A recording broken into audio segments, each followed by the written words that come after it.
दशरथ जी ने कहा अब मेरा अंत आ गया।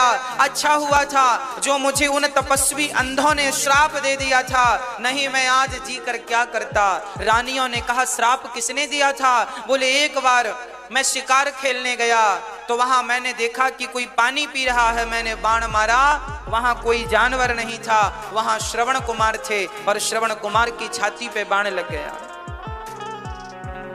श्रवण कुमार ने कहा मेरे अंधे माता पिता रो रहे हैं, प्यास से तड़प रहे हैं, मैं पानी का घड़ा लेकर गया और जब उनके माता पिता को दिया उन्होंने समझ लिया कि ये मेरा पुत्र नहीं है, कौन हो दुष्ट तुम।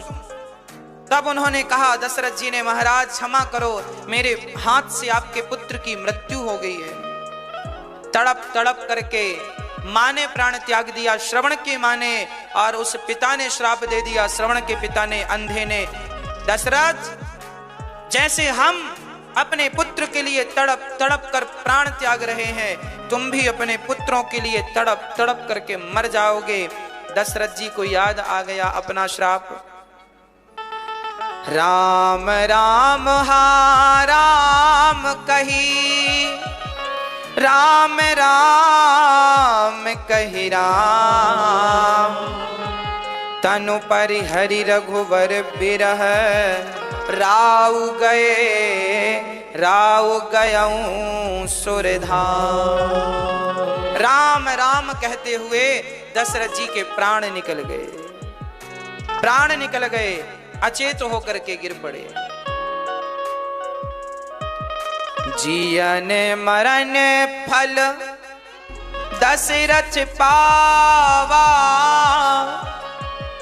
अंड अनेक अमल जसु छावा। आज जीने और मरने का फल गोस्वामी जी लिख रहे हैं, आज दशरथ जी ने ये फल पाया।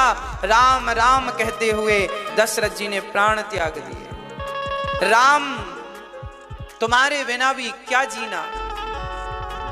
राम जी का चिंतन करते करते देखो तो सही, हम लोग जिंदा रह लेते हैं पर दशरथ जी राम के बिना एक क्षण जीवित ना रह पाए। सारी रानियां रोने लग गईं। बिल पही बिकल दास अरुदासी, दास दासी नगर में घर घर में लोग रोने लग गए। ऐसा राजा चला गया, ऐसा धर्मात्मा राजा चला गया। तब गुरु वशिष्ठ जी ने आकर सबको समझाया, दुख कम किया। एक नाव मंगाई, नाव में तेल भरा, तेल भरकर दशरथ जी का शरीर उसमें रख दिया ताकि उनकी बॉडी शरीर खराब ना हो। और तुरंत श्री वशिष्ठ जी महाराज ने भरत और शत्रुघ्न को ननिहाल अपने सैनिकों को कहा, जाओ वायु के वेग से जाना और कुछ भी पूछे भरत तो कुछ बताना मत, बस ये कहना गुरुदेव ने बुलाया है। ननिहाल रथ पहुंचा और भरत जी को अब शगुन काफी दिन से हो रहे थे। अयोध्या से लोग आए, गुरु की आज्ञा है जल्दी चलना है।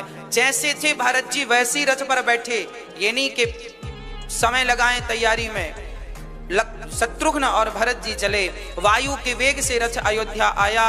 और जब अयोध्या आया तो सारी अयोध्या वीरान हो चुकी थी। कोई कहीं खुशी नजर नहीं आई।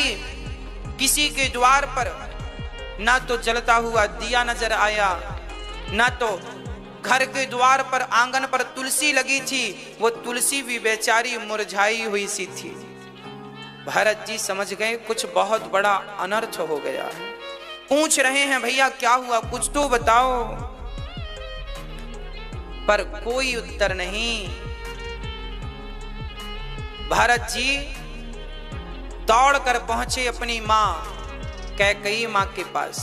मां बताएगी क्या हुआ है, लगता है हमारे भैया पर कोई संकट आया है। और मां कैकेयी भैया पर संकट देख नहीं सकती, इसलिए पहले मां के पास गए, क्योंकि मां सबसे ज्यादा, कैकेयी सबसे ज्यादा राम से प्यार करती थी। भरत जी चले तो धन्य है ये कैकेयी मां। पत्थर भी इतना कठोर नहीं होता जितनी कठोर ये कैकेयी। पति मरा पड़ा है, पति का भी अंतिम संस्कार नहीं हुआ, और रामचरितमानस में गोस्वामी जी लिख रहे हैं कि जब भरत आए तो दिया जलाकर सोने की थाली में भरत की आरती उतार रही। अब सोचो, जिस स्त्री का पति मरा पड़ा हो, अभी अंतिम संस्कार भी ना हुआ हो, वो स्त्री क्या अपने बेटे की आरती उतारेगी? पता नहीं कैकेयी मां को क्या हो गया है। कैकेयी हर्षित एहि भांति, मनहु मुदित दब लाई किराती। भरत ने कहा, मां क्या हुआ मां, ये सब शांति क्यों है? तब कैकेयी ने कहा, बेटा भरत, मैंने कुछ बात संभाली थी, तात बात में सकल सवारी, मैंने सारी बात बना ली। अच्छा, क्या बात बना ली मां आपने? बीच बिगाड़ूं, विधाता ने बिगाड़ा। क्या बिगाड़ दिया विधाता ने? बोले, राऊ तुम्हारे पिता दशरथ जी, बीच में ही उनके प्राणांत हो गया। दशरथ जी के मरने की खबर कैकेयी ऐसे सुना रही है जैसे कोई उत्सव सुना रही हो। अब तो भरत की आंखों से आंसू गिरने लगे। मां, पिताजी नहीं रहे ना पुत्र। अब तो भरत जी रोने लगे, हे पिताजी, मैं कितना अभागा हूं, आपने प्राण त्यागे और मैं आपके पास नहीं था। क्या हो गया मां, कैसे पिता ने प्राण त्याग दिए? तब कैकेयी ने कहा, बेटा मैंने राम को वनवास भेज दिया है 14 साल के लिए।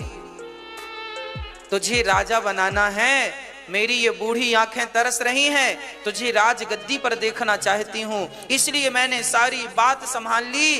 कैकेयी मां ऐसे कहती जा रही हैं, ऐसी कहती जा रही हैं जैसे इन्हें कोई दुख ही ना हो। व्यक्ति की खोपड़ी में जब लोभ बैठता है ना, तो लोभ पत्थर से भी कठोर कर देता है। भरत जी सिसक सिसक कर रोने लगे। मां क्या कह रही हो? राम वनवास चले गए? हाँ। पिताजी परम धाम चले गए? हाँ। अब तो भरत जी रोने लगे। अरे मां कैकेयी, तेरी जिह्वा पर कीड़े क्यों नहीं पड़ गए जब तूने मेरे राम को वनवास भेज दिया? पिता के मरने का दुख तो भरत जी भूल गए और राम वनवास गए हैं। अब भरत जी कहने लगे, मां कैसी निर्दयी मां है। कोई कहे कि मैं मछलियों के लिए तालाब खाली कर रहा हूं, कोई मछलियों के प्राणों की रक्षा के लिए तालाब खाली कर दे तो क्या उसे समझदार कहा जाएगा? मां, अरे पानी के बिना जैसे मछली मर जाती है, उसी प्रकार मां तेरा भरत अब राम के बिना जिएगा नहीं। अब तो कैकेयी बोली, बेटा मैंने सब तेरे लिए किया है और तू मुझे ऐसी बातें कह रहा है? खबरदार मां, मेरे लिए किया है। अरे तुमने तो पेड़ काट कर पत्तों को सींचना चाहा है। भरत जी गहरी गहरी सांसें भरते हुए कहने लगे, कैकेयी मुझे अपना मुंह मत दिखाना, आज के बाद मैं तुझे मां कहकर नहीं बुलाऊंगा, मां कहने की अधिकारी नहीं है। जो भरत जी ने ये बातें कही, कैकेयी के अंदर से भरत के राज सिंहासन का भूत उतर गया। उसी क्षण शत्रुघ्न जी आए और वहां सिंगार करके खड़ी थी कैकेयी की दासी मंथरा। भरत जी खड़े हैं। शत्रुघ्न जी अब समझ गए कि यहां बातों से काम नहीं बनेगा, तो शत्रुघ्न जी ने मंथरा को लातें जमानी शुरू कर दी। एक लात मारा तो गई दीवार से मंथरा टकराई और उसके सारे दांत बाहर आ गए। बाल पकड़ करके और झाड़ू पड़ी थी, झाड़ू से जो शत्रुघ्न जी ने मंथरा की पिटाई की, भरत जी को दया आ गई। भरत जी ने कहा, शत्रुघ्न इसे मत मारो, इसका कोई दोष नहीं है।